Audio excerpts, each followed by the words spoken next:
Moi, je peux pas me fier à un gars qui joue 39 games une année, 52 games une autre. Alors lui, c'est sûr que je le magasinerais. Ah, OK. Faut que tu réfléchisses parce qu'à départir de Michael Page, parce que ça demeure quand même juste un espoir encore. McTavish, là, c'est rendu un joueur assez vanille. Tu parles souvent aux fans et puis ils vont te dire « Ah, lui, je l'aime, lui, je l'aime, lui, je l'aime. On touche pas à rien. » Ben oui, on ne touche pas à rien, mais on vient de dire qu'il faut améliorer la défensive. Oui, mais je veux pas échanger lui, je veux pas échanger lui. Ouais, mais à un moment donné, il faut que tu brasses ça. Ouais.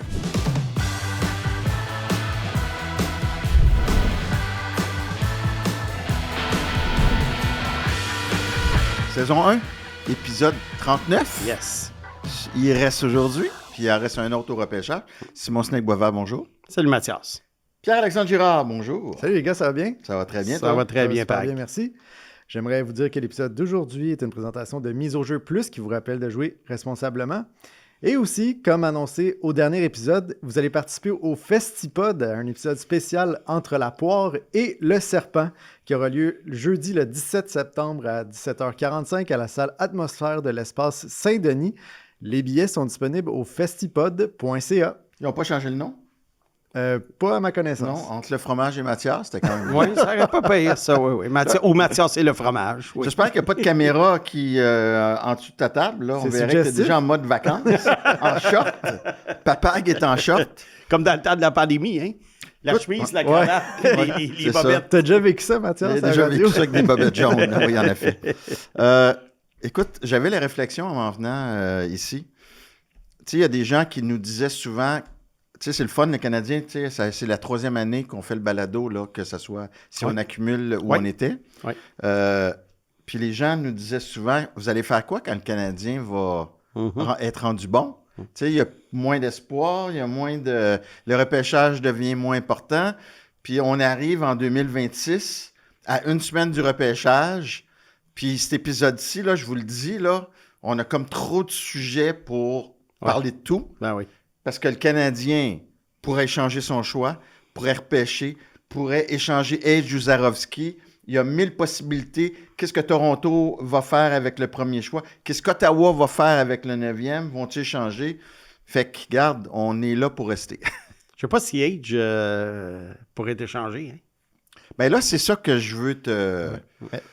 D'ailleurs, les gars, il y a Mise au jeu plus qui ont préparé un pari, une offre de pari justement sur cette question particulièrement. Ah oui? particulière-là. Ok. Il y en a même un sur Zarovski, mais si on se concentre sur celui de Age, est-ce que Age sera échangé avant le début de la saison régulière 26-27?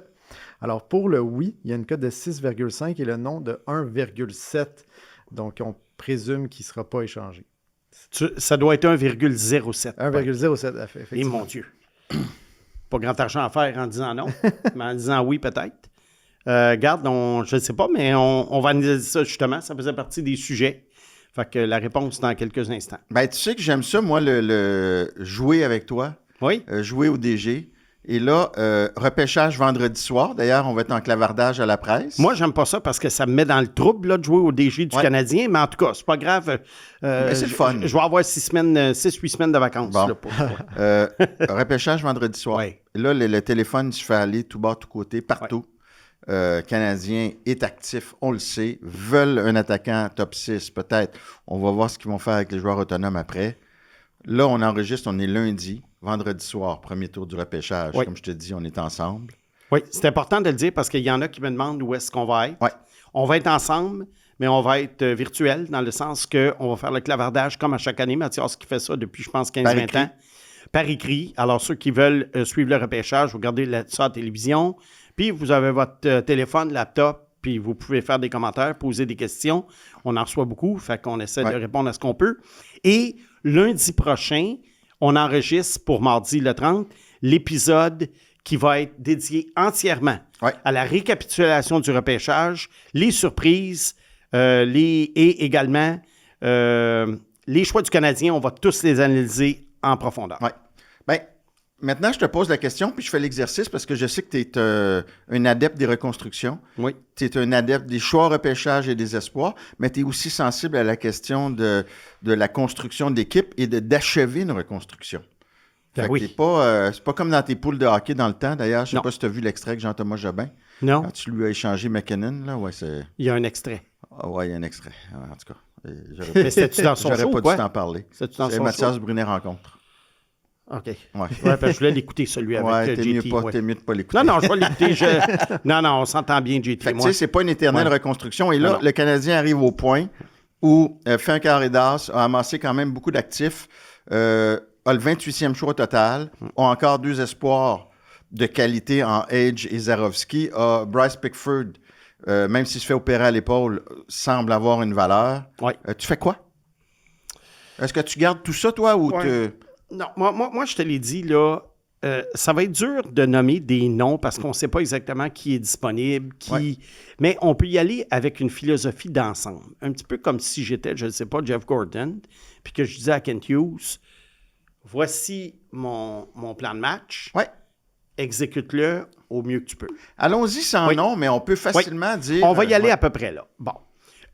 Premièrement, moi, j'en ai parlé dans un épisode avec toi.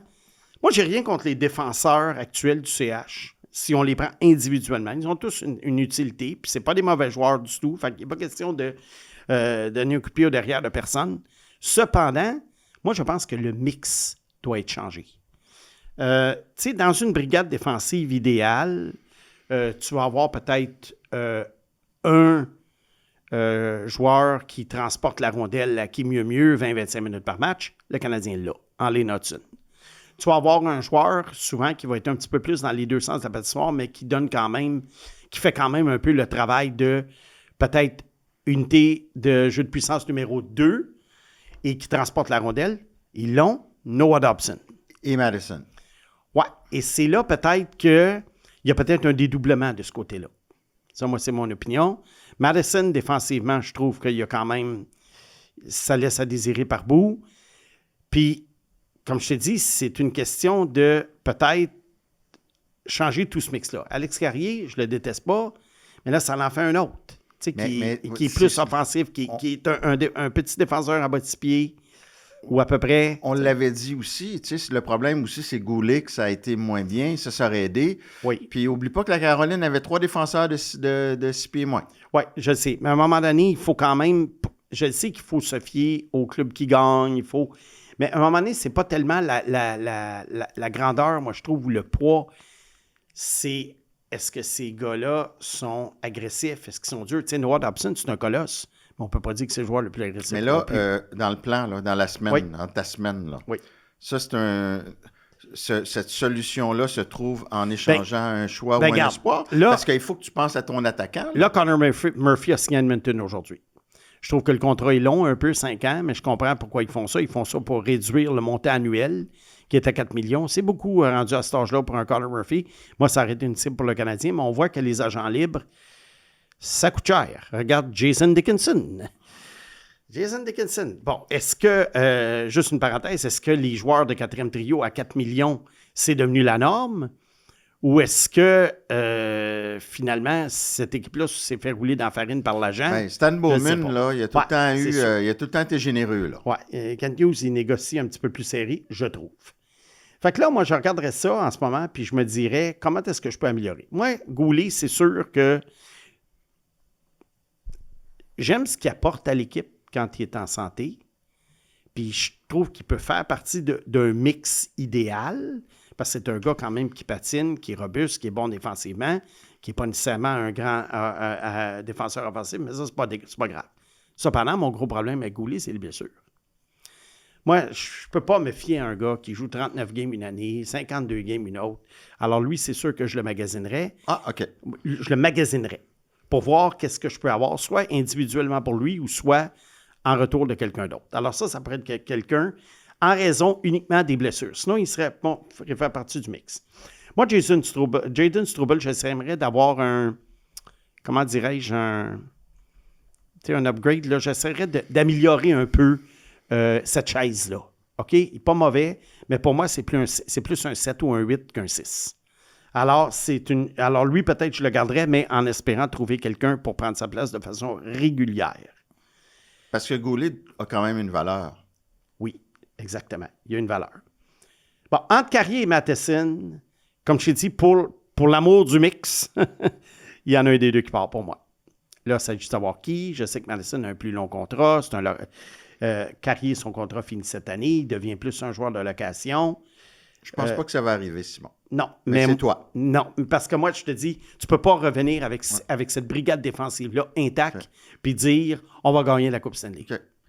Moi, ce que je veux savoir, c'est à cette étape-ci de la reconstruction, tu fais quoi avec tes espoirs en banque puis ton choix de fin de premier tour? OK. Les espoirs en banque, on va compter Fowler là-dedans, même s'il était gardien réserviste pendant les séries. Il y a Hage, il y a Zarovski, il y a Pickford et il y a Fowler, selon moi. Randbacker, ça fait 5. Randbacker. Bon, il y en a... On ne parlera pas d'L.J. Mooney, de ces gars-là. Je ne les déteste pas, mais ça demeure quand même des choix plus lointains. Logan Sawyer, c'est pas des joueurs que... Engstrom, c'est-tu un espoir ou un régulier? C'est un Heinemann, là. Je pense que c'est un espoir encore. Oui, on va le prendre comme espoir. Et donc, il y en a 6. Moi, Engstrom, je trouverais une place dans l'alignement. À moins qu'on l'exige dans un échange ou, tu sais, des fois, un échange à 3 contre 1, 4 contre 1, c'est sûr que je le laisserai partir, mais sinon, j'y donnerai une chance. C'est pas une redite sur, tu sais, quand tu dis qu'il faut changer la recette, c'est pas une redite sur, par exemple, Matheson et Carrier. C'est une drôle de comparaison, mais... Oui, mais c'est justement, c'est qu'à un moment donné, tu peux pas tout garder ces gars-là. Fait que c'est pour ça que j'ai dit que moi, il y a quelqu'un qui partirait là-dedans, parce que tu peux pas revenir avec les 6 défenseurs que le CH avait en série, puis dire, l'année prochaine, on s'est amélioré. Pour moi, non. Mm-hmm. Alors là, on a 6 espoirs. On en a 2 en défense. Randbacker, Engstrom. Et Pickford.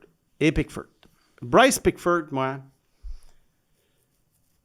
encore là, si on me le demande dans un forfait pour un joueur d'impact, puis qu'il faut inclure un espoir qui n'est pas Hage ou Zarovski, c'est sûr que je me mets là-dedans. Pas parce que je l'aime pas, mais parce qu'à un moment donné, il faut donner quelque chose. Et en ce moment, sa valeur, avec son 40 buts qu'il a compté, est très élevée. Ben, très élevée. Elle est le plus élevée, peut-être, qu'elle peut être dans les 2-3 prochaines années. On ne le sait pas. Lui, Pickford, j'ai hâte de voir ce qu'il va faire à Laval. Il a besoin de 2 ans à peu près. S'il est capable d'apprendre le positionnement défensif, ça pourrait être un atout, mais je ne sais pas dans quelle chaise il peut jouer pour le Canadien. Ce n'est pas un défenseur défensif. Ce n'est pas non plus un gars qui transporte la rondelle à qui mieux, mais c'est un gars qui a un excellent lancer et un bon sens du jeu en zone offensive. Donc, Pickford, oui, il serait disponible, mais dans le cadre d'un gros échange. Sinon, j'essaierai de le transformer en ailier. Ça, j'ai parlé de ça. Ça s'est déjà fait. Je le verrai peut-être plus comme ailier. Engstrom, Randbacker. Randbacker, moi, je donnerais une chance de commencer l'année à Montréal l'année prochaine. Ça peut changer le mix. Ça peut changer le mix, en effet. Gros défenseur droitier, c'est sûr qu'il va avoir une année d'adaptation. Il a joué seulement 2 matchs dans la LNH à date. Mais lui, je pense que je lui donnerais une chance de commencer à Montréal. Mais encore là, si on veut l'inclure dans un gros échange, je dirais pas non. Engstrom, c'est la même chose. Engstrom, lui aussi, je lui donnerais une chance de commencer la saison à Montréal. Peut-être comme numéro 7, je ne sais pas, numéro 6. Mais je les aime, ces 2 gars-là. Randbacker, si tu es prêt à l'inclure, c'est même plus une pièce maîtresse dans un gros échange, là. Randbacker? Oui. Ben oui, il serait une pièce maîtresse. Mais il y a quand même eu des blessures. Il y a peut-être des équipes qui ont perdu un peu d'intérêt pour lui. Je ne sais pas ce qu'on pense de lui. Mais c'est sûr que comme joueur de hockey en santé, oui, ça demeure un atout important. C'est pas un gars que tu échanges pour un joueur de 3e trio, selon moi. OK. Fait qu'on était un peu là. Fowler, moi, je touche pas. J'aime le duo. Pour moi, c'est encore le gardien de but d'avenir du Canadien. Mais je me réserve toujours l'astérisque. Tu sais, s'il y a un échange où, mettons, le Canadien est obligé de donner 3-4 bons joueurs pour aller chercher une superstar, bien, c'est sûr que là, à un moment donné, il faut que tu le sacrifies. Mais je ne le magasinerai pas, puis je ne dirais pas, ben là, on peut avoir, mettons, un gars de 55-60 points pour Fowler. Non. La réponse est non. Exemple, là, Dylan Cousins était disponible l'année passée. J'adore Dylan Cousins, mais je n'aurais pas donné Fowler pour. Voilà, c'est un bon exemple. Mais tu aurais donné Randbacker pour? Fort probablement. À cause des blessures. Okay. Juste à cause des blessures. Attends, même considérant avoir Dobèche, puis Montembeault, puis avoir un pipeline... Montembeault, oublie ça. Je sais, mais ce que je veux dire, c'est Cousins, il répond quand même à une grosse question chez le Canadien. Oui, mais pour moi, Fowler, c'est le gardien du Canadien dans l'avenir. Pour moi, c'est pas Dobèche, c'est Fowler. C'est comme un intouchable. Et les autres, les Vorokin et compagnie, les Cournoyer, les Croteau, ils ont encore des crottes à manger avant de... Oui, absolument. Avant de dire que c'est... Tu sais, tu dis souvent, qu'est-ce qu'un dirigeant t'avait dit? Un gardien qui n'est pas dans la Ligue nationale, ça ne vaut pas grand-chose. Mais on a notre premier intouchable. On se comprend qu'intouchable, c'est qu'à moins qu'on t'offre McDavid ou voilà, McKinnon. des joueurs comme ça, à cause de la position stratégique Fowler, de l'avenir. Intouchable. Ou presque. Dobèche? Non. Mais encore là, il faut que ça fasse partie d'un gros échange. Mais pour moi, pour l'avenir, c'est plus Fowler que Dobèche. Parfait. Mais moi, je veux ce duo-là au moins dans les 2 prochaines années. Il coûte pas cher, ce duo-là. Puis, s'il y en a un qui a un peu plus de misère, l'autre peut embarquer. Il y a tellement d'équipes en ce moment qui ont de la difficulté. Puis, si tu regardes même dans les séries, tu sais, un gars comme Carter Hart, il a fait 3 bonnes séries, il s'est effondré.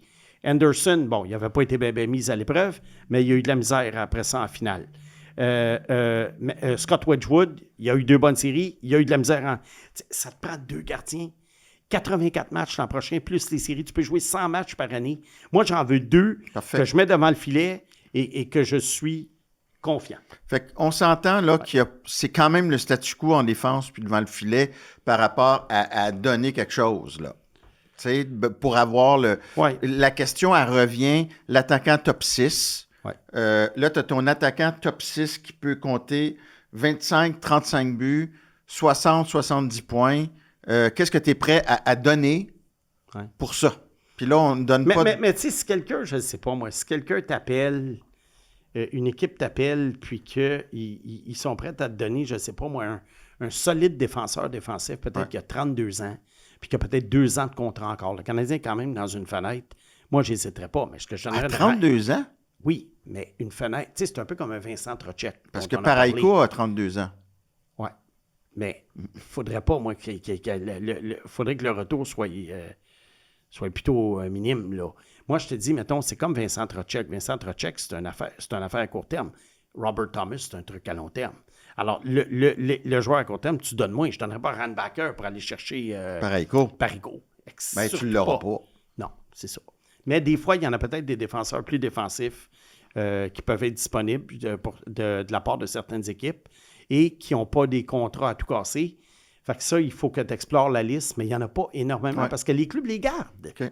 Mais il y a Rasmus Anderson peut-être sur le marché des joueurs autonomes. Non, je ne veux pas de Rasmus Anderson. Pas au prix qu'il va coûter. Okay. Là, tu sais où je t'amène, là. Oui. On approche de Age et Zarovski, puis le premier choix, là. Oui. Tu es en train de te peinturer dans le coin. Alors, je le sais.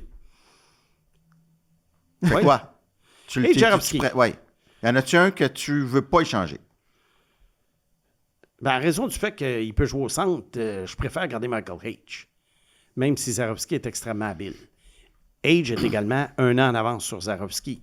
Fait que déjà, dans une reconstruction qui n'est pas terminée, mais qui achève à Montréal, tu veux les joueurs qui sont le plus près de la Ligue nationale possible. Zarovski, il n'y aura probablement pas d'impact avant 3 ans.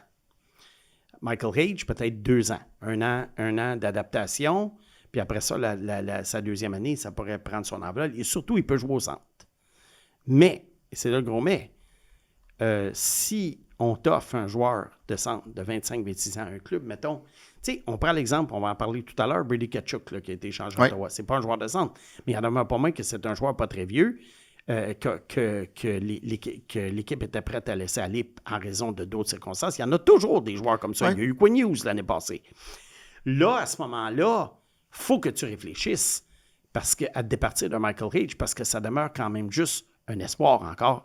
Alors que si tu peux aller chercher un joueur de 25, 26, 27 ans qui a encore quelques bonnes années à te donner. Cher. Oui. On n'a pas de nouvelles encore de signature de contrat de prolongation. C'est sûr que je Si New Jersey t'affiche cher, tu donnes Age. Ben oui. Avec ton choix de première, probablement. Ben oui, c'est sûr. Parce que là, tu dis, c'est un joueur de 20 ans contre un gars de 27. Mais le gars de 27, il a fait ses preuves. Et c'est un gars qui peut encore te donner un gros 5-6 ans de hockey. Et le Canadien, en ce moment, si tu m'avais dit en 2021 ou 2022, je t'aurais dit non. J'aurais pas échangé un espoir pour Ischier. Mais là, le Canadien a besoin d'un joueur comme Ischier. C'est pas l'échange parfait, ça? Age contre Ischier? Oui. Oui. C'est ce que le Canadien pourrait faire de mieux. Oui. Oui. Ça serait ce qu'il y aurait de mieux. Évidemment, est-ce que j'aimerais mieux donner Zarovski contre Ischier? Oui. Mais, tu sais, c'est pas suffisant. Puis, tu sais, les fameux échanges là, que les gens nous bricolent, là, tu sais, avec des deuxièmes choix, puis des Alex Texier, puis non, ça marche pas. Faut que tu donnes un joueur. Si tu veux pas donner un joueur d'impact de ton alignement, tu dois donner un espoir d'impact. Mais tu sais, Et Michael Leach, en ce moment, c'est un espoir d'impact. si je pense aux Devils, avec la lunette des Devils, vous pensez pas qu'ils vont chercher un joueur établi, étant donné qu'il y a un nouveau DG, ils vont vouloir participer aux séries, plaire aux fans? Très possible. Très Ben, possible. ce DG-là, par contre, On ne sait pas. Je pense pas qu'il va se laisser influencer par la grogne populaire ou le... Mais on ne sait pas New Jersey, parce qu'oublie pas Non. que c'est une équipe qui était supposée Ouais, monter. avoir fait une reconstruction réussie à 112 points, je pense qu'il y a eu une année, pour ensuite piquer du nez. Remonter un petit peu. Fait puis- que là, qu'est-ce que tu fais avec New Jersey? Tu sais, ils n'ont pas réussi à entourer suffisamment les frères Hughes, Ouais. Nico Hischier, Jesper Bratt. Il manque de Max Strom, qui a été une déception dans les buts. Ça manque de veut viande être autour de échangé. l'os. Là, Ouais. pourquoi on parle des chiens, évidemment, c'est parce qu'il reste une autre année de contrat. Ouais. Je pense que ça discute un peu. S'il ne signe pas de prolongation de contrat, les Devils vont vouloir l'échanger avant de le perdre sans rien obtenir afin de... Donc, on va en parler jusqu'à ce qu'il signe sa prolongation de contrat avec les Devils. Ouais. Là, ça va mettre fin aux discussions. Fait que là, tu me parles de joueurs idéal. Ceux que tu veux pas. Allons-y avec ceux que tu voudrais pas là, pour aider le Canadien. Là. Elias Pedersen. Non. Vancouver retient 25 %. Non. Il fait 11 millions Non, j'en veux pas. à 8 millions. J'en veux pas. On Même est si tu me le d'accord. donnes. Point, juste ça, non. Mais ça, tu sais, mettons, il y a plein d'arguments qu'on pourrait le trouver attrayant, mais Ah oui? je pense que ça vaudrait la peine. Donne-moi que le vous troisième choix explicitiez overall cette année avec lui.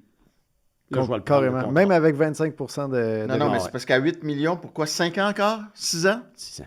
Puis eu il n'y a des pas bonnes bonne années. réputation de... Tu sais, C'est un frileux. C'est un frileux en série. regarde Patrick Laine quand il est arrivé à Montréal. Là, Ouais. tout le monde disait « Wow! Hey, on vient d'aller chercher un gars de 40 points. S'il se replace, si c'est... » Mais son rendement est en chute libre. Je te dis pas que c'est impossible qu'il replace sa carrière, mais C'est un ça, risque. ça un sent risque. Laine à plein nez, ce gars-là. OK. Parce Jordan, que même avec 25 là, t'es à 8... ouais. t'es quasiment à 9 millions à 25 Ouais. Ah, C'est pas un centre, Jordan Kyrou? non, c'est un allié. Oui, je sais, c'est pas un centre. Oui. Est-ce que tu... parce qu'ils vont peut-être aller chercher un allié puis mettre des mid-off au centre. Oui. J'irais peut-être vers quelqu'un, je sais pas. Parce que je pense que Thomas, il n'est plus à échanger. Non, Thomas, on va oublier ça. Ouais, Jordan Kyrou. C'est pas nécessairement le plus gros gars. Il est bon, ouais. Mais je donnerais pas Michael Leach. Mason pour Kyrou. McTavish. Non, pas du tout. Pas du tout. Pas du tout. À 7 millions. Ben, à moins que tu donnes Bryce Pickford. Puis ton choix de première? Ouais, mettons, c'est le maximum où j'irais. Oui. Maximum. Tu donnes pas Reinbacker. Non. Tu donnes pas Zarovski. Oh non. Oh non. Non, ni OK. Michael Leach, non. Non, je touche pas à... McTavish, là, c'est rendu un joueur assez vanille, là. Il reste pas... Écoute, à moins que tu me sortes un lapin de ton chapeau. Ben, dans les alliés, c'est sûr que, regarde, est-ce que les Rangers seraient prêts à laisser aller Lafrenière? Ça, Lafrenière, moi, je le prendrais, Lafrenière. OK. Tu donnes quoi? Ben, t'essayes de donner le moins possible, mais si on me demandait Zarovski, je dirais oui. Ah oui? Ouais. Intéressant. La Ferrière, Lafrenière. Et Pas la Laferrière. Ferrière de Los Angeles. puis lui, est-ce que vous le voudriez? Ben, c'est plus un joueur de soutien. Mais Alexis je l'haïs pas. Lafrenière, c'est intéressant. Oui. Parce que Lafrenière, là, il ne faut pas oublier une chose. Ça dépend de tes attentes. Si tu le vois comme un premier choix au total, et que dans ta tête, tu as un premier choix total, c'est Crosby, Matthews, McDavid, Celebrini, Bédard, là, tu vas capoter. Mais si tu vois un ailier, mettons, robuste, de mi-vingtaine, qui peut te faire 65, 70 points, tu sais, en ayant vraiment un rôle de Ouais. premier plan, ben tout de suite. Mais faut pas que tu... C'est qu'à Lafrenière, là, faut pas que tu dises qu'il arrive ici puis qu'il va être le meilleur joueur de l'équipe. Ben, on peut Il pas, sera on pas. peut plus penser ça. On peut plus penser ça. Non, mais regarde avec Mais Suzuki, je Caulfield, prendrais 7,4 Slav, millions, encore 50 contrats. Je prendrais Lafrenière. Moi, j'ai jamais détesté Lafrenière. C'est juste que moi, je le voyais pas aussi gros que certains. Il y en a qui ont payé une fortune, pauvres gens, pour sa carte recrue. Mais moi, je ne l'ai jamais vu gros, mais c'est un bon joueur. Et cette année, il a eu une très bonne saison. 57 points. Une très bonne saison cette année. Mais tu sais, les Rangers ne changeraient pas Will Kiley. Là. Moi, c'est Will Kiley Center que je prendrais. OK. Tu sais, je te donne des exemples. C'est sûr, c'est un attaquant de puissance. Ben oui. On ne sait pas ce que les Rangers vont faire. C'est ça. Est-ce qu'ils reconstruisent ou ils réinitialisent? Ils ont encore envoyé une lettre. Là. Ben oui. Puis 2, moi, avant de voir le premier échange entre Jeff Gorton et les Rangers, je veux le voir pour le croire. Ça pourrait pas être avec Détroit, three-way? Gorton est parti quand même à couteau tiré avec John Davidson, à couteau tiré avec Nolan, le propriétaire des Rangers, là, à couteau tiré. Ouais. Il n'y a rien eu entre ces deux équipes-là James encore. Stolen, c'est tout un pistolet, mais en tout cas, ça, c'est... Fait qu'il y a des rumeurs, on ne sait pas si c'est vrai ou non, que Dolan ne veut rien savoir de Gorton. Ça, ouais. Fait que ça, on verra. Pour le milieu d'alignement, je ne parle pas nécessairement, mais des fois peut-être Voronkov à Columbus. Ouais. Il a pas l'air dans les bonnes grâces de Rick Bowness, mais c'est un bon joueur, Voronkov. Tu l'aimes? Oui, je l'aime bien. Je le verrais, moi, milieu d'alignement. Tu sais, un genre de gars que tu mets avec Demidov au début. Okay. Puis si Michael Ridge est prêt dans une couple d'années, ben là, tu fais le switch. Tu mets Voronkov sur le troisième. Et je pense pas que Voronkov coûterait une fortune au point de vue actif. Pickford? Oui, certainement. Oui, peut-être d'autres choses, mais il ne te coûtera pas Randbacker, il ne te coûtera pas H, il ne te coûtera pas Zarovski, à mon avis. Juste pour revenir sur les défenseurs tout à l'heure, moi, un nom qui m'a été lancé par Shane dans mon podcast en anglais, Zach Whitecloud. Oui. Oui, il reste 2 ans de contrat, mais ça pourrait être un parfait joueur défensif qui ne coûterait pas une fortune. Il n'a pas été échangé à Calgary, en fait. Il a été échangé à Calgary. Ouais. Calgary est reconstruit. Il pourrait tenter de laisser aller un gars comme Zach Whitecloud. Ça, c'est un gars qui pourrait changer le mix. Ça pas si cher, ça. Pas si cher. Et moi, je donnerais facilement mon choix fin première pour Zach Whitecloud, le 28e. Ben oui. Oui, parce que c'est un gars qui changerait le mix. Le Canadien, en ce moment, on est... Il n'est pas droitier, lui? Oui, en plus. Fait que, tu sais, l'affaire, c'est que tu dois changer le mix chez le Canadien. Fait que c'est pas une question maintenant de faire des échanges en disant est-ce que j'ai exactement la bonne valeur? Regarde, ce qui vaut pour une équipe ne vaut pas la même affaire pour une autre. Mais là, si tu vas chercher Whitecloud, il faut que tu échanges Carrier. Parce que là, tu n'as plus de place pour Randbacker. Mais j'aurais pas de problème avec ça. Tu n'as plus de place pour Randbacker. C'est ça, j'aurais pas de problème à changer Donc, toi, tu veux faire une place à Randbacker? Oui. OK. Il faut brasser de la soupe. OK. Puis brasser la soupe, tu sais, parce que quand tu les prends individuellement, tu parles souvent aux fans et puis ils vont te dire « Ah, lui, je l'aime, lui, je l'aime, lui, je l'aime. On ne touche pas à rien. » Ben oui, on ne touche pas à rien, mais on vient de dire qu'il faut améliorer la défensive. Oui, mais je ne veux pas échanger lui, je ne veux pas échanger lui. Oui, mais à un moment donné, il faut que tu brasses ça. Ouais. Parce que les joueurs, tu sais, regarde, juste tu regardes la défensive, mettons, de Caroline. La même affaire quand ils ont gagné la Coupe il y a 20 ans. Puis ça avait sorti à ce moment-là. Tu sais, il n'y avait rien... Il n'y avait rien de spectaculaire dans ce qu'il y avait. Mais le mix des 6 fonctionnait. Ouais.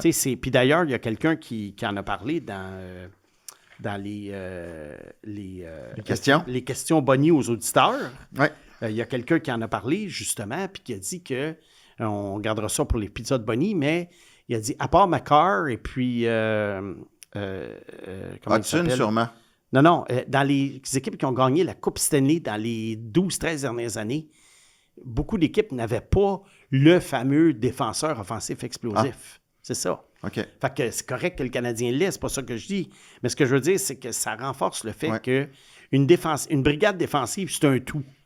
C'est pas c'est la somme des parties qui était pas. Avant de passer au sénateur, je veux juste souligner aux gens que dans le 3e bloc, tu vas nous sortir des choix probables possible pour le Canadien, qui gardent leur choix au 28e rang. Oui, et peut-être même pour la 2e ronde. Oui. Je vais te parler d'un joueur autonome sans compensation, qui n'a pas encore re-signé, qui, moi, que je trouve intéressant, qui a 30 ans, puis qui cadrerait bien avec le Canadien. Marchment. Ben oui, Mason Marchment. Ben oui. 30 ans, 6 pieds 4, 6 pieds 5. Exact. Un client de la firme Quartex, l'ancienne firme de Kent Hughes. Oui. Il y a tout le temps des liens, hein? Oui. Un 4-5 ans. C'en est un. Non? C'en est un, oui. Écoute, ça, tu le débarques sur le trio de Demidov, là. Direct. C'est un colosse, là. Oui. Ça, Center qui pourrait jouer 2e trio, top 6. Parce qu'il y a 2 places à combler, là.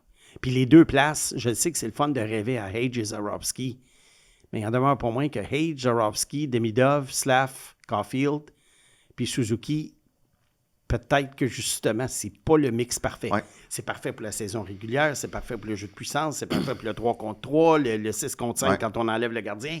Mais est-ce qu'à 5 contre 5, ces 6 gars-là ensemble, en série, ça va nécessairement amener le CH loin? Je suis pas sûr. Parle-nous un peu de Mason Marchment pour le fun.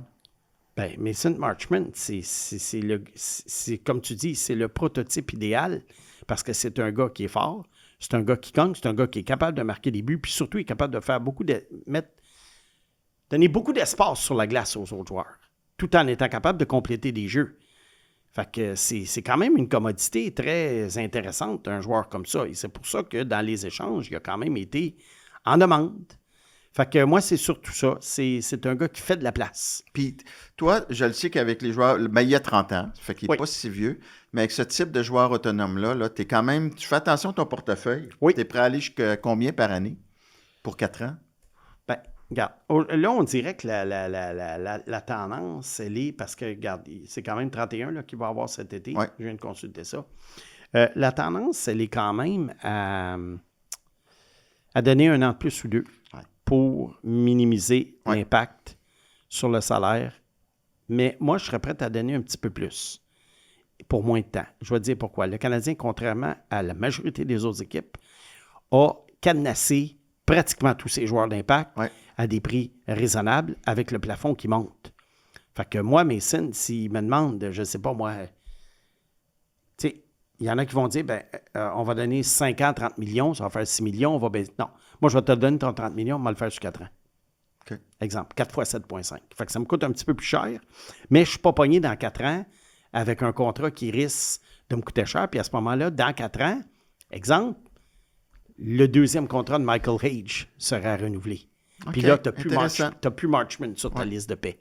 Okay. Puis entre-temps, les Hudson, Suzuki et compagnie, eux autres sont déjà payés. Puis, c'est un casse-tête de moins. Là. Quand tu regardes la feuille salariale du Canadien, il y a beaucoup de joueurs, à part Demidov, là, à peu près tout le monde a été renouvelé. Donc, écoute, puis on ne s'était pas consulté sur Marchment. Non. Fait que c'est notre choix numéro 1 le 1er juillet. Là. Oui. Fait Peut-être même le seul. Là. Oui. Donc, tu vas te chercher un centre, peut-être sur le marché en utilisant Zarovski. Oui. Puis tu amènes Marchment. Là, tu n'as pas la même équipe, là. Mais mettons, tu amènes Isher et Marchment, puis ça te coûte Michael Hage. Mais j'osais comme pas le dire. C'était comme indécent. Isher et dire. Marchment, puis ça te coûte Michael Hage, mettons, pour Isher. Ouais. Là, tu as changé ton top 6. Ben, c'est parce que là, ton deuxième trio, c'est Marchment, Ishia puis Demidov. Et voilà. Fait que ça enlève la pression sur le premier trio, puis ça dilue un peu tout ça, puis ça fait en sorte que tu as une deuxième unité de jeu de puissance également qui est très forte. Mais c'est drôle parce que, tu sais, nous, souvent, on va pas là parce qu'on sait que c'est comme à la mode d'imaginer des trios futurs, mais là, c'est pas irréaliste. Ben non, c'est pas irréaliste. Puis c'est rare qu'on le fait. Ouais. Ben oui, Mais c'est là, pas on le fait irréaliste. parce que c'est réaliste. Ouais. Ben non, moi-même, je suis pas un fan de faire ça. Ouais. Mais un gars comme Isher, c'est réaliste de penser d'aller le chercher, c'est réaliste de donner Michael Hage, et Marchment, il est agent libre. Alors, n'importe quel agent libre est réaliste en ce moment. Ouais. Mais j'aime mieux Marchment, mettons, qu'Alex Stock, qui va coûter 7 ans, Ouais. probablement à 70 millions. Bon. Écoute, brièvement, parce qu'évidemment, on en a tellement jasé, là, ça arrêtera pas. Ta première réaction à l'échange de Brady Tkachuk? Oh! Ben, c'est simple. Ottawa a été proactif dans le sens que il avait donné 4 équipes. Vegas, Caroline, Floride et Minnesota. Ils avaient les mains liées. Ensuite, la décision qu'ils ont dû prendre, ou dans les négociations, probablement que ça s'est fait tout seul, ces équipes-là, d'après moi, qui sont sur le bord de la Coupe Stanley, dans leur optique, et Carolina qui a gagné, j'ai l'impression, moi, qu'ils ne veulent pas donner de joueurs actuels dans leur... C'est sûr. Déjà que Floride a donné Sasmuskevich à Seattle pour aller chercher les 2 choix qui ont fait partie de l'échange de Tkachuk. Floride, je ne pense pas qu'ils veulent donner plus que Sasmuskevich dans leur alignement régulier. Sinon, c'est contre-intuitif. Mais il y a une équipe des 4 qui avait un choix dans le top 10. Et voilà, le 9e, Floride, dû à leur mauvaise saison. Et les gens semblent oublier que c'est quand même un choix dans le top 10. Là. Ben, ça pourrait être Wyatt Cullen. Alors, imaginez Wyatt Cullen pour Brady Tkachuk.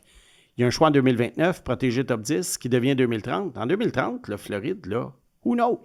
Ouais. On ne sait pas où ça va être rendu. Là. Il va y avoir bien des vieux joueurs en 2030. Ouais. 4 ans dans le monde du hockey, c'est une éternité. On le voit avec Toronto. Qui aurait dit il y a 4 ans que Toronto aurait le premier choix en 2026? Le seul problème, c'est que là, Ottawa ne s'améliore pas. À court terme, non. D'une longue reconstruction qui ne fonctionne pas. Exactement. Puis c'est pas de leur faute. Tkachuk voulait partir. Voilà. Je pense qu'ils ont maximisé le retour. Oui, mais ils n'ont pas attendu. Mais là, j'ai peur qu'ils fassent comme Treliving à Calgary puis qu'ils se dépêchent pour calmer le monde. Oui, exemple, le DG, cet après-midi, a dit qu'il ne voulait pas reculer et retomber en reconstruction puis ils vont continuer à vouloir s'améliorer. Oui, mais ce qui arrive, c'est que Ottawa est dans une drôle de situation. En ce moment, c'est une équipe, on peut dire, de milieu de peloton. Hein? Depuis 2 ans, c'est une équipe qui fait les séries, qui se fait éliminer en première ronde.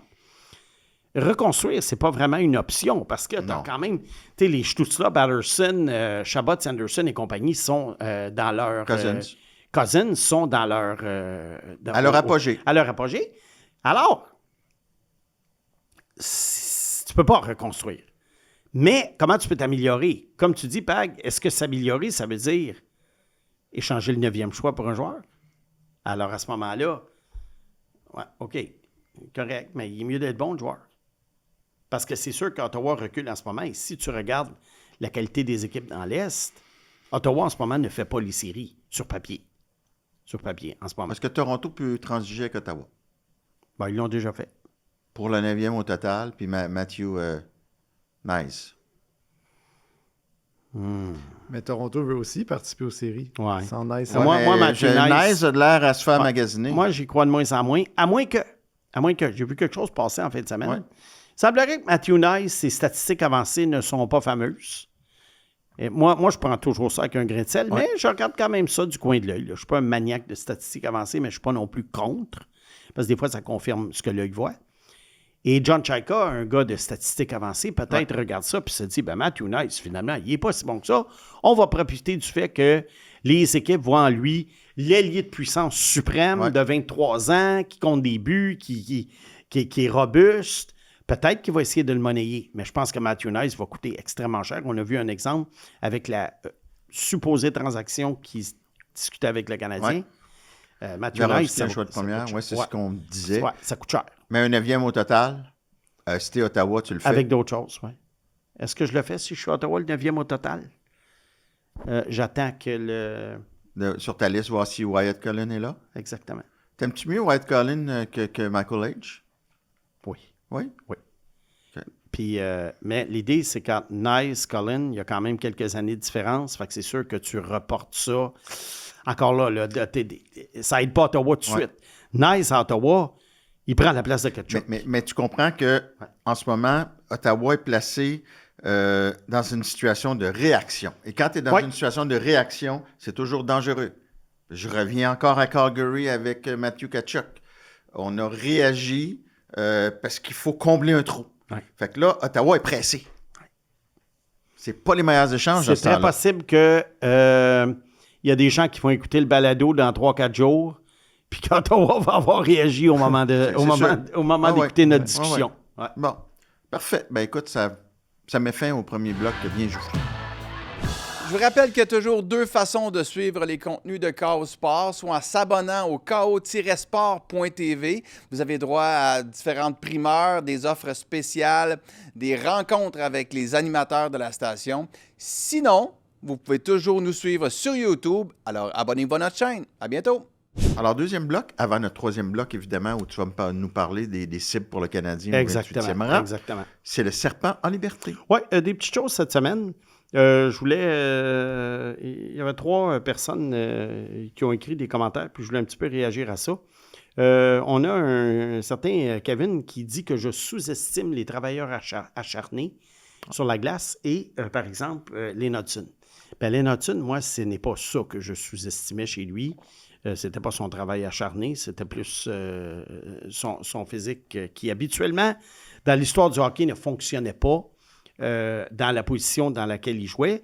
Les travailleurs acharnés, pour moi, c'est très important. Oui, un joueur extrêmement talentueux, je peux tolérer que des fois, il ne donne pas toujours 100%, mais il reste quand même que les traîneux de savate, je les ai souvent critiqués dans mon blog. Pas mon blog, mais mon segment. Et pour te donner raison aussi, il y avait un bon dossier dans la presse lundi sur les petits défenseurs. Simon-Olivier Lorange. Simon-Olivier Lorange. Il y en a de moins en moins, les petits défenseurs. Puis même le Canadien, Martin Lapointe, l'a avoué, lui se demandait si Lynn Hutson allait être correct au plan défensif.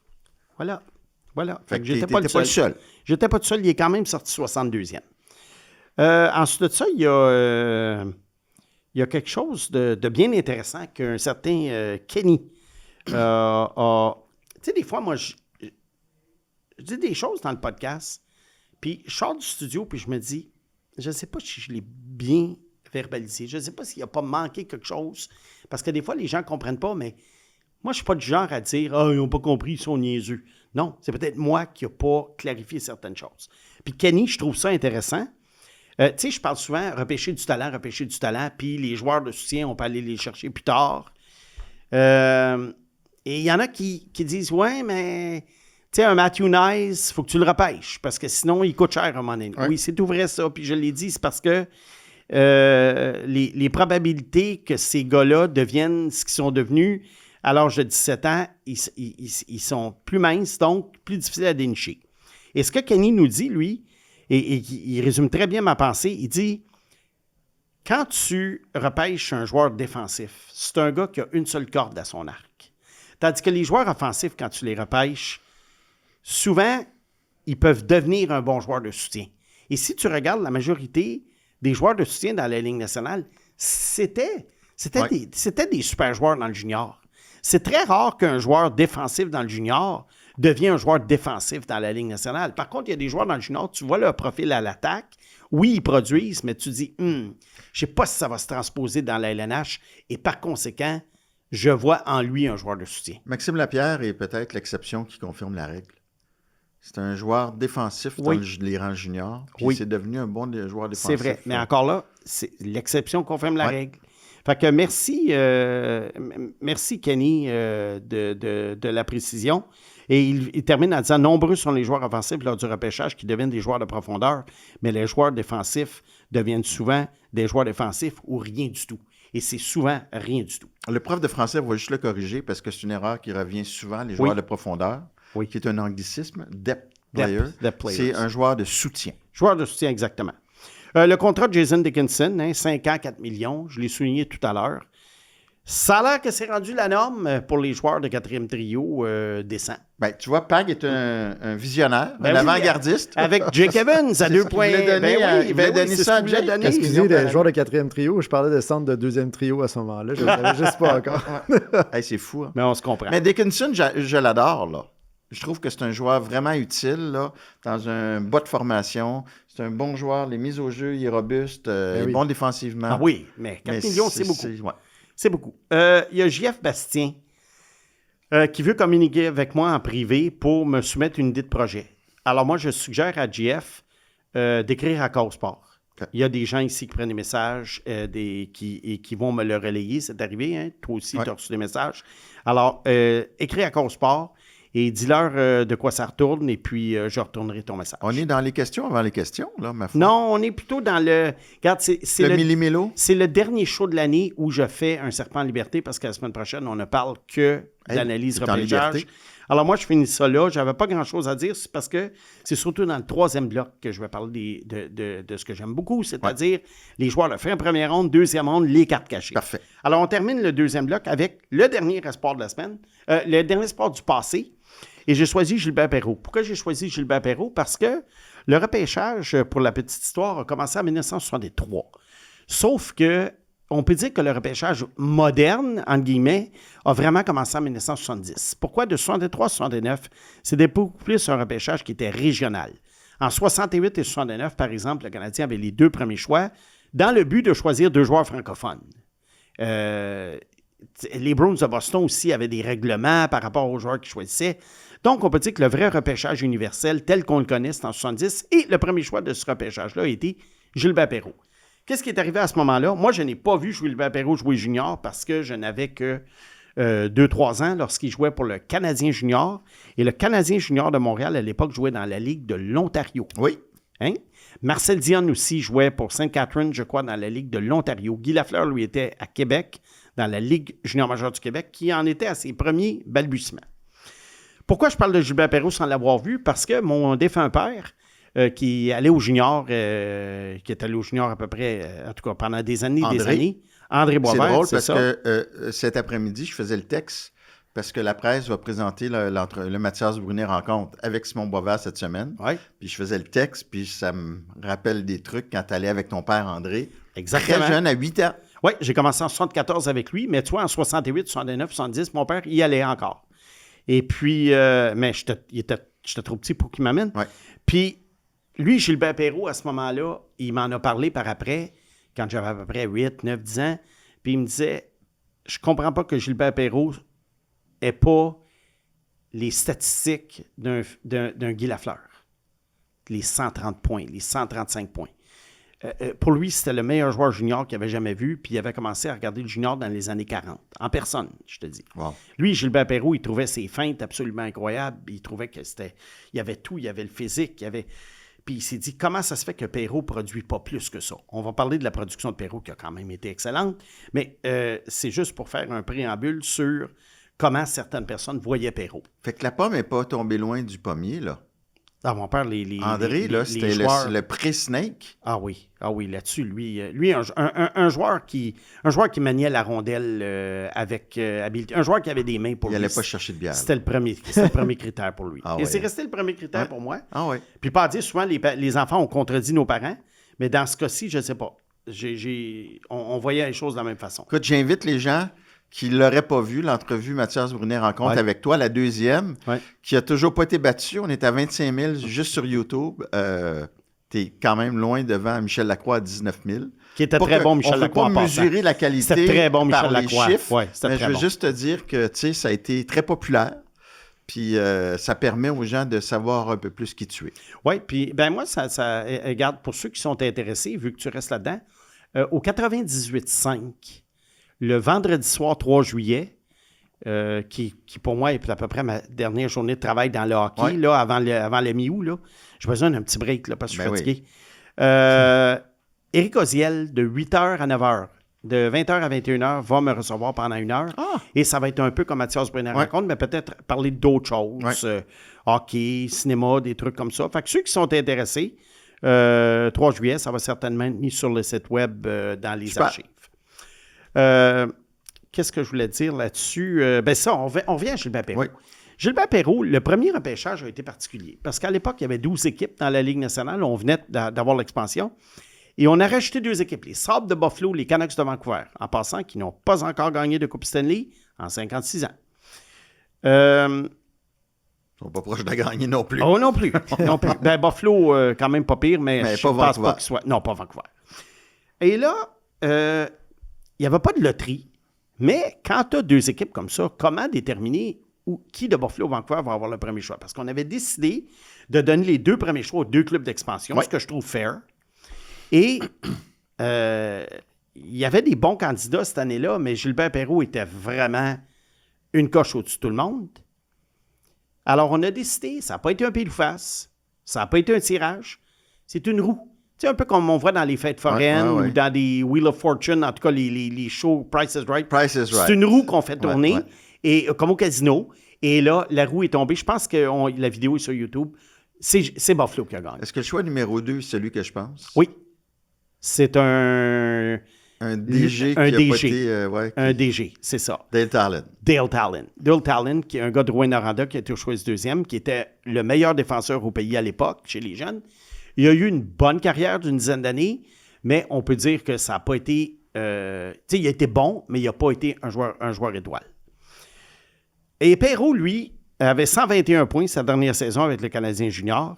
Et il arrive à Buffalo en 70, club d'expansion. Il fait quand même 38 buts, 72 points. Pour un but d'expansion, c'est bien. Et rapidement, à sa 5e saison, il fait 96 points. Et les Sabres de Buffalo sont en finale de la Coupe Stanley contre les Flyers de Philadelphie.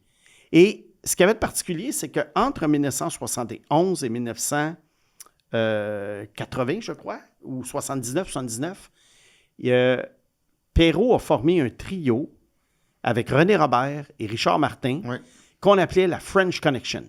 Pourquoi la French Connection? Oui, la filière française, parce que c'était des joueurs francophones du Québec, mais également, pour les adeptes d'histoire du cinéma, The French Connection avait gagné l'Oscar du meilleur film. Donc, c'était vraiment à la mode de mentionner ça. Aujourd'hui, French Connection, ça n'a plus de résonance. C'est pas avec Gene Hackman, ça? Avec Gene Hackman, exactement, qui est mort de façon très bizarre l'année dernière. Ouais.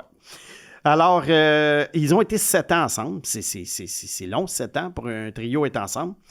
Et Gilbert Perrault, il y a eu 2 saisons de 100 points. Sa meilleure, 113 points en 76, alors que Guy Lafleur était à son apogée. Et en 1980, 106 points. Les Sabres de Buffalo ont toujours eu une bonne équipe quand ils étaient là, mais on ne peut pas dire que, à part leur finale de la Coupe Stanley, regarde, ils étaient peut-être bons au bon moment. Les Islanders étaient meilleurs qu'eux. Ouais. Le Canadien était meilleur qu'eux. Et Gilbert Perrault, finalement, a pris sa retraite en 1987. Et après 17 ans de carrière, avec 512 buts, 814 passes, 1326 points en 1191 matchs. Incroyable. Donc, on parle quand même d'un joueur qui a été exceptionnel, mais qui n'a peut-être pas été ce que son talent démontrait. Dans le sens que, moi, là, j'aurais pas été surpris que Gilbert Perrault, d'après ce que je voyais aussi, là, pas juste comme mon père m'avait dit, mais d'après ce que je voyais, je me disais, comment se fait ce gars-là, il n'a pas 140 points? Puis, un petit pan d'histoire aussi pour nos plus jeunes générations. Je n'étais pas là, mais je l'ai lu aussi, puis j'ai fait le livre de Guy Lafleur pour les jeunesses. Richard Martin a été repêché après Guy Lafleur. Oui. Puis il a cartonné en partant, et là, c'était la panique à Montréal. Là. Est-ce qu'on a pris le bon? Oui. Ça, j'ai entendu parler de ça. J'étais pas... J'avais trop jeune. J'avais 5 ans dans ce temps-là, mais j'ai entendu l'histoire après. Moi, j'ai commencé à suivre le hockey et Guy Lafleur, là, c'était sa 2e saison. Puis déjà, c'était un joueur de 3e trio. Puis là, moi, je commençais à entendre parler que c'était supposément une vedette. Puis là, il y en a qui disent « Ah, il n'est pas si bon que ça ». Ça, c'est les premiers souvenirs que j'ai de Guy Lafleur. Et à un moment donné, il a explosé. C'était pas pire. Alors, c'est l'histoire du repêchage aussi que je voulais raconter, qu'en 1970, c'est vraiment le début du repêchage tel qu'on le connaît maintenant. Et là, on a amené une satanée loterie. Mais je ne repartirai pas là-dessus parce que j'en ai parlé plusieurs fois et je suis de bonne humeur aujourd'hui. Puis je veux rester dans le positif parce que c'est la semaine du repêchage et je suis super heureux. Je suis comme un enfant de 6 ans le 22-23 décembre. Bon. Merci, Simon. Mon cher Simon, 3e bloc. Oui. Le Canadien conserverait son 28e choix total dans notre scénario. Oui. Qui privilégies-tu? Puis là, il y a aussi des choix de 2, là. Oui, bien c'est ça. Alors, moi, je vais aller avec un petit tour rapide d'une douzaine de joueurs susceptibles d'être pris par le Canadien. Est-ce que c'est des joueurs que je prendrais dans certains cas? Oui, dans certains cas, non. À la fin, je ferai une petite récapitulation de ça. Mais c'est juste pour donner des noms pour que ceux qui écoutent ça vendredi soir ou samedi se disent « Ah, ils en ont parlé dans le podcast. » Mais peut-être qu'il va en avoir d'autres aussi parce que rendu au 28e rang, regarde, je pourrais en nommer 35-40. Mais je vais aller avec les principaux. Puis on va rappeler aussi quand même qu'au 28e rang, c'est extrêmement rare que tu vas avoir un joueur d'impact. 50% de chances que le joueur ne joue pas dans la Ligue nationale ou joue quelques matchs. Et dans l'autre 50%, je te dirais que en général, tu vas te retrouver avec un joueur de milieu d'alignement. Payling, McCarron ou Sherbak. Ça peut être Corey Perry aussi. Mais ça, c'est le meilleur des cas. Fait que c'est extrêmement rare. Je veux juste aussi rappeler, avant de te laisser aller dans ton 2e bloc en liberté cette semaine, que le Canadien, en 2022, a fait un échange pour un choix pour Kirby Dach. Oui. 2023, un échange pour Newhook. Oui. 2025, c'est 2 choix pour Dobson. Et en 2024, pour monter. Oui. Pour aller chercher Michael Cage. Donc, à chaque année, il y a du mouvement. Ouais. Alors moi, je vais y aller un petit peu mélo, là. Je vais commencer par les attaquants. Brooks Rogowski, ailier droit de 6 pieds 7, qui a 1 point par match quasiment dans la Ligue de l'Ontario. Comment t'appelles ça? Rogowski, R-O-G-O-W-S-K-I. Okay. Un ailier de la Ligue de l'Ontario. Ça, c'est un genre, d'après moi, je pense que la progression de Dean Letourneau va influencer les équipes à peut-être le choisir plus tôt. Je te dis pas que c'est une copie conforme, mais les joueurs de 6 pieds 7 ont toujours nos réserves vis-à-vis de ces gars-là. Mais Rogowski, je crois, il patine bien. Ça pourrait être un joueur intéressant à choisir en fin de premier round. Excuse-moi, c'est juste que je veux en profiter du 6 et 7 pour te parler de Popinakis qui nous a déçus cette année, un choix de 3e ronde du Canadien. Oui, Est-ce que tu l'aimais, lui, au moment du repêchage? Pas vraiment. Parce que je trouvais que l'effort n'était pas là. Pas comme lui, là. Non, j'aime mieux Rogowski. Popinakis qui s'en va à St. Cloud State l'année prochaine pour sa saison de 19 ans. L'alma mater de Moi, tu vois, j'ai adoré le repêchage du Canadien l'année passée, mais à ce rang-là, j'aurais pris Cooper Simpson, qui a fini 2e pointeur de la USHL et qui s'en va à North Dakota l'an prochain. À part ça, des noms que je vais lancer. Marcus Normark, un Suédois.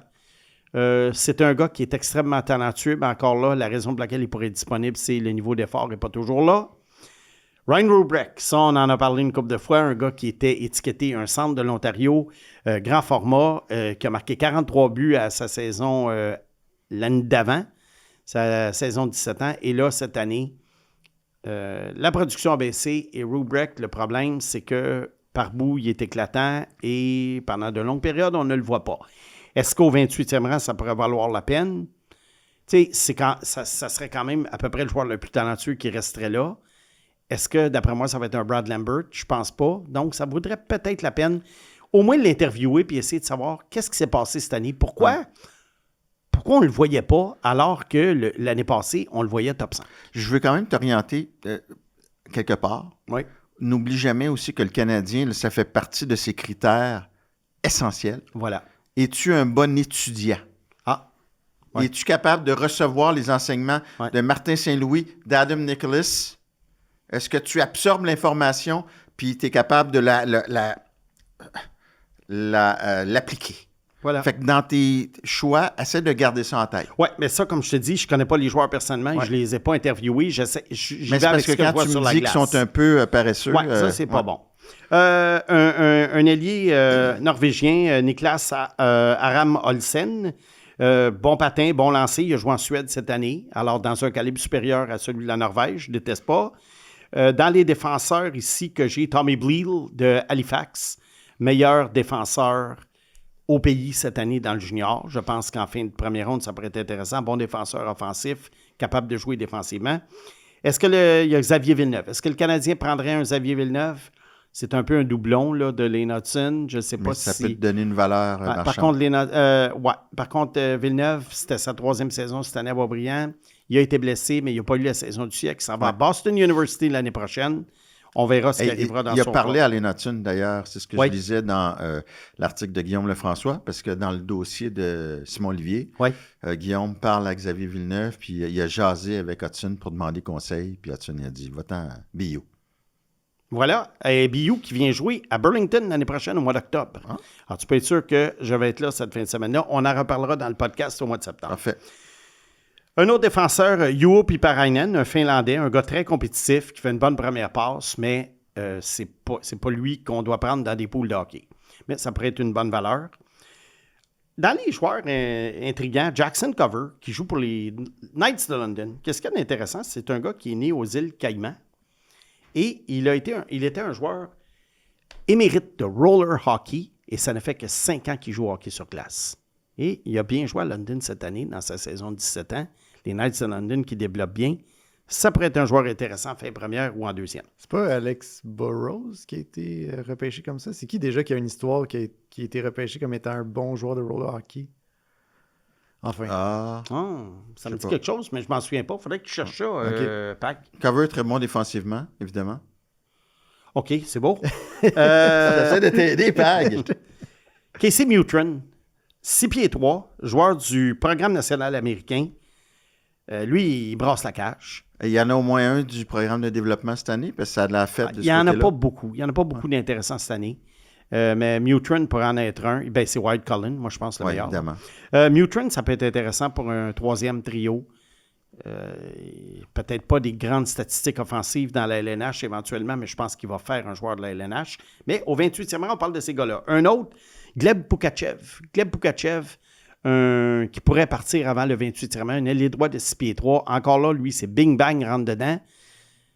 C'est pas le plus grand joueur offensif, mais un gars qui fait beaucoup de place pour ses coéquipiers, lui aussi à considérer. Jack Hextall, un joueur de centre de la USHL. Lui, il a joué pour Youngstown.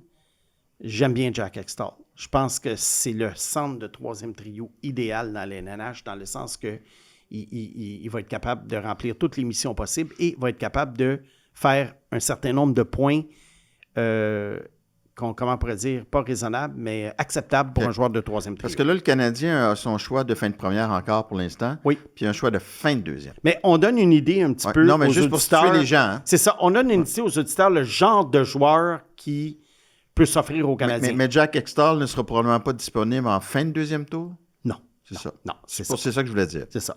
Défenseur gaucher, ça a fait rire bien des gens. Le nom, Nikita Sherbakov. Ouf. On l'a échappé belle. 6 pieds 3. Un gars qui patine bien, mais qui n'est pas nécessairement le joueur le plus physique. Mais bon, défenseur gaucher à considérer. 2 défenseurs droitiers aussi. Adam Golger, un Slovaque de 6 pieds 3. Bon dans tout, mais qui excelle dans rien. Mais encore là, tu sais, ça va probablement faire un joueur de la Ligue nationale. Luke Scherer, défenseur droitier du programme américain, 6 pieds 3. Joueur strictement défensif, mais mobile. Il n'a pas les 2 pieds dans le même patin. Okay. Et je finis avec une couple de gars dont j'ai parlé peut-être la semaine passée dans le show sur le repêchage. Moi, le centre de Michigan, Adam Valentini, il est pas grand. Je pense qu'il fait 5 pieds 10, 180. Mais moi, à chaque fois que ce gars-là est sur la glace, il se passe quelque chose. Puis je comprends pas pourquoi ce gars-là n'est pas plus haut dans les classements. Moi, Adam Valentini, mettons, là, dans tous les gars que j'ai nommés, si tu arrives au 28e rang, j'y penserais. C'est lui, là. Écoute, j'y penserais sérieusement. Rogowski, j'aime bien le profil là, du 6 pieds 7, Dean Letourneau, mais dans tous les autres que j'ai nommés, moi, Adam Valentini, j'y penserais. Ne serait-ce qu'éventuellement, il y en a qui vont dire « Ouais, mais les Canadiens n'ont pas besoin d'un centre de 5 pieds 10. » C'est vrai, mais tu repêches du talent. Et après ça, le talent peut devenir monnaie d'échange. Puis, ou d'autres choses. Oui. Mais là, je ne veux pas savoir si tu y penserais. Là. Tu fais quoi à 28 si ces deux-là sont libres? Rogowski et Valentini, je prends Rogowski. OK. Ah, le 6 pieds 7, moi, comme je t'ai dit, il est mobile, puis il est bon. Il est bon, Rogowski. Puis Dean Letourneau, je l'ai sous-estimé. J'ai trouvé fantastique cette année à Boston College. Je pense que Rogowski peut suivre ses traces. Mais il y a des Cole Baudouin aussi, là. Il y a des Cole Baudouin, mais Cole Baudouin, c'est pas 6 pieds 7. Cole Baudouin, Cole Baudouin, c'est un joueur vanille. C'est la différence. Puis Rogowski ne l'est pas. Pas 6 pieds 7. C'est-tu lui, l'espèce de Zarovski de l'année dernière? Non. Tu veux dire dans mes coups de cœur? Il n'y en a pas. Hein? Ah non, il n'y en a pas. Ben, il y a Wyatt Cullen. Il y a Wyatt Cullen, mais Wyatt Cullen, il va sortir vite. Là. Il va peut-être sortir à Ottawa. Non, Ottawa veut l'échanger, son choix. Ben, mettons. Ouais. Mais il va sortir vite, Wyatt Cullen. Et un dernier que je voulais mentionner, j'en ai parlé une couple de fois, puis ça me gosse. Parce que ça, c'est un gars que j'ai vu au championnat des moins de 17 ans, il y a à peu près 2 ans. Simon Katoliki. Évidemment. Un Tchèque. Avec un prénom de même. Bon. Un ailier de 6 pieds 4 qui a un bon lancer, qui a un bon coup de patin, qui a une grande portée. Maudit que c'est attrayant. Le problème, il ne produit pas tant que ça. Alors, mais un gars comme ça, je te dirais, moi, en 3e ronde. 3e. C'est un gars que je prendrais parce que, d'après moi, ça revient un petit peu à ce que je discutais dans le 2e bloc. C'est le genre de gars, oui, mais s'il ne produit pas, ça peut faire un bon joueur de soutien. Parce que ça demeure un ailier costaud, qui patine. Tu sais, regarde Josh Anderson, exemple. Ouais. Je ne te dis pas que Katoliki, c'est le prochain Josh Anderson, mais je te donne une idée de profil de joueur que même s'il produit moins, mais même, moi, je le prendrais. Même Yoel Armia, à sa façon. Un Yoel Armia, mais qui est parti quand même en milieu de première ronde, là, trop tôt. Mais un Katoliki, moi, en 3e ronde, moi, je le considérais. Alors, regarde, lundi prochain, on récapitule tout ça. Oui. Ça va être le fun de voir s'il y a des joueurs que j'ai nommés, que j'aime ou moins, que j'aime ou que j'aime pas, qui sont choisis par le CH. Mais j'aime ça mouiller avant parce que après ça, si je dis que j'aime pas un joueur, ben je peux pas revenir en arrière lundi prochain et dire « Ah, les Canadiens ont fait un très bon choix. » Il y en a qui font ça, Mathias. Ah oui. Mais moi, sais-tu quoi? J'ai l'impression que le Canadien va avoir fait un gros échange. OK. Lundi. OK. Wow. Ouais. C'est gros. Merci. Il nous en reste un. Déjà le dernier bloc. Oui. Les questions des auditeurs. Oui. Tu viens de voir un petit tweet des Sharks de San Jose. Hein? Ils ont eu des bonnes nouvelles à annoncer à leurs partisans. Oui, ils ont félicité la légende des Sharks, Carey Price, pour son intronisation au Temple de la Renommée. Avant de commencer dans les questions, Permettez-moi de remercier notre partenaire présentateur Mise au jeu plus qui vous rappelle de jouer responsablement. Aussi inviter les auditeurs à s'abonner à la chaîne YouTube de KO Sport. C'est facile et c'est gratuit. Un seul clic. Ou sinon de s'abonner à l'extra sur le KO-Sport avec un S.tv. Puis on avait la discussion on avait un meeting la semaine dernière, là.